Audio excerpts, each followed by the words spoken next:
sports supporters. Well, my goodness.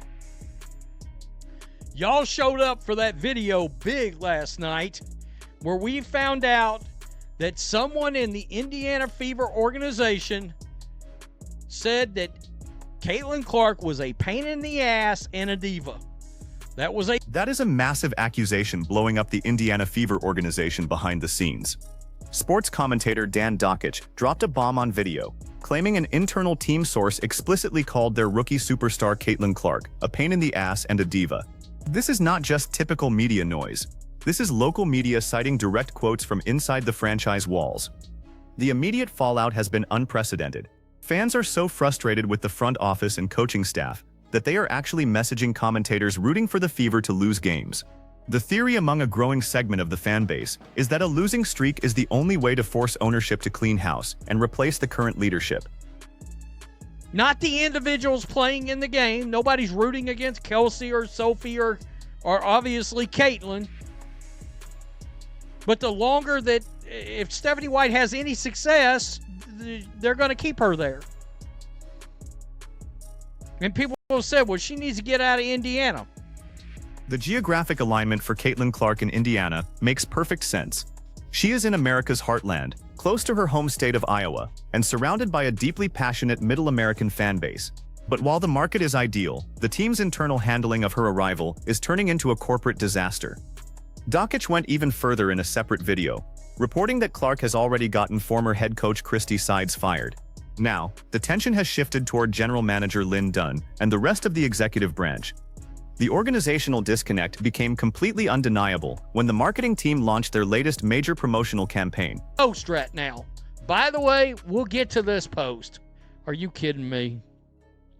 And they pulled this pride shit, putting it with one of the biggest games of the year, which is it's just wild. It is wild. Commissioner's Cup game day. You actually used Caitlin Clark. You actually used Caitlin Clark in the promotion. The timing of this graphic is what has the entire fan base calling out the organization for pure hypocrisy. After weeks of local media leaks and internal slander painting Clark as a diva, the front office had no problem plastering her face across the promotional materials for the Commissioner's Cup game day. Fans immediately flooded the comments, calling out the franchise for using her image to drive ticket sales and digital views while failing to support her behind the scenes. The frustration on the ground has reached a boiling point. Season ticket holders, who feel they were already locked into high prices under false pretenses, are now openly organizing walkouts. The current fan narrative suggests that if Clark gets subbed out at her usual 3.5-minute mark in the first quarter, the stands should empty out in protest. A diva. I didn't see any reports debunking Dan. How about this? I know a lot of people are mad about the diva part. I'm more pissed off about the pain in the ass. That she was called a pain in the ass. I've got a huge issue with that. Let's look at the exact wording of that leak, because the distinction matters immensely. While being called a diva is a standard critique thrown at modern sports superstars, being labeled a pain in the ass by your own franchise is a direct professional insult. Clark is widely recognized by neutral analysts as one of the most un-diva-like superstars in professional sports, which makes the internal frustration from the front office look incredibly vindictive.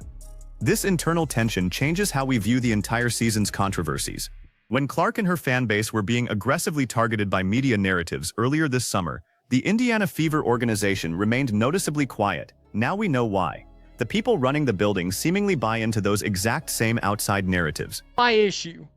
Two, if the Fever organization feels the way they do about CeCe behind the scenes, what do you think they're saying to the rest of the league?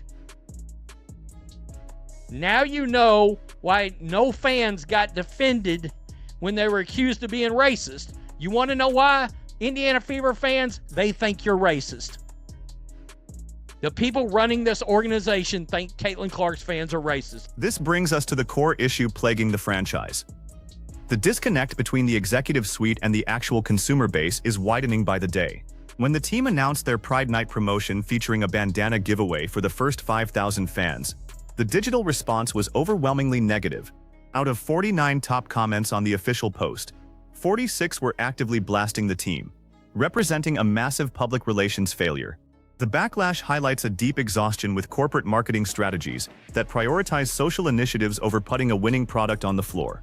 While major leagues like the NFL saw 9 teams quietly pull back from heavy promotional alignments this year to refocus purely on the sport, the WNBA front offices are doubling down. Fans are loudly telling the franchise to drop the identity politics, read the room, and focus entirely on basketball. How come Dan said he got a direct quote from the Indiana Fever front office that Cece is a diva or a pain in the ass? I wonder who it was. Let me guess, Lynn Dunn.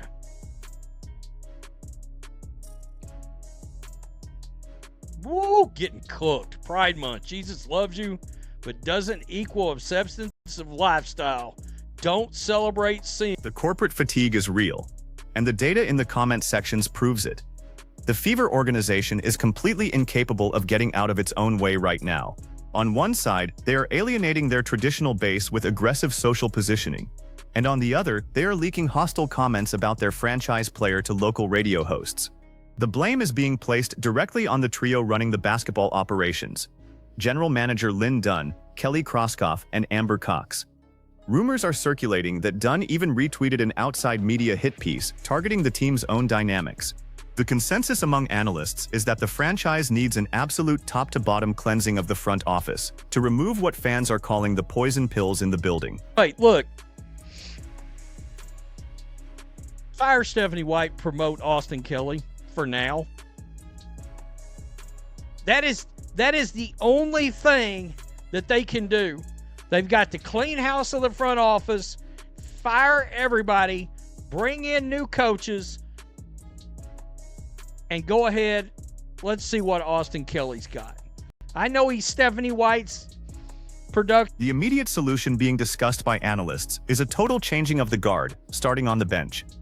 Many are calling for assistant coach Austin Kelly to be elevated to see if a fresh perspective can unlock the team's roster potential. But a coaching change alone will not solve a toxic executive suite. The organizational failure looks even worse when you look at the rest of the league. Look at Portland, where leadership made swift, decisive decisions regarding their coaching staff after poor performances. Or look at Sandy Brondello's elite execution with her squad. The contrast shows that successful franchises protect their assets and adapt quickly, while Indiana remains stagnant due to internal politics. What makes this situation completely unsustainable is that the Fever ownership group, led by Herb Simon, seems totally detached from the day-to-day reality of how badly this brand is tearing itself apart from the inside. 2. Now we know why Stephanie White wasn't fired. Because that's a clear upgrade at coach, by the way. Clear upgrade. It's because of Lynn Dunn, Kelly Krauskopf, and Amber Cox. The reality of the situation is clear. The Indiana Fever are sitting on the biggest gold mine in the history of women's professional sports, yet the front office is treating their generational superstar like an internal adversary. When you have local insiders like Dan Dockich confirming that top executives are calling Caitlin Clark a pain in the ass behind closed doors, the trust is officially broken. You cannot build a championship culture when the executives running the operation are actively resentful of the fame, the fans, and the transformative energy their number one pick brought into the building. This brings us to a critical turning point for the franchise. The current trajectory is completely unsustainable. If Lynn Dunn and the rest of the leadership team continue to prioritize internal power struggles and corporate social agendas over protecting and building around Clark, the franchise risks permanently breaking their relationship with the player who saved their business model. The fans have already made up their minds. They are turning on the front office, planning stadium walkouts, and openly demanding a complete organizational overhaul. Ownership can no longer ignore the noise. Herb Simon has to step in, look at the internal sabotage happening under his roof, and make a definitive choice before the damage becomes irreversible. Think about the position this puts Clark in for the long term. She has handled the intense media scrutiny, the physical play on the court, and the massive weight of league expectations with absolute professionalism. To find out that her biggest detractors might actually be sitting in the executive offices of her own home arena is a massive betrayal.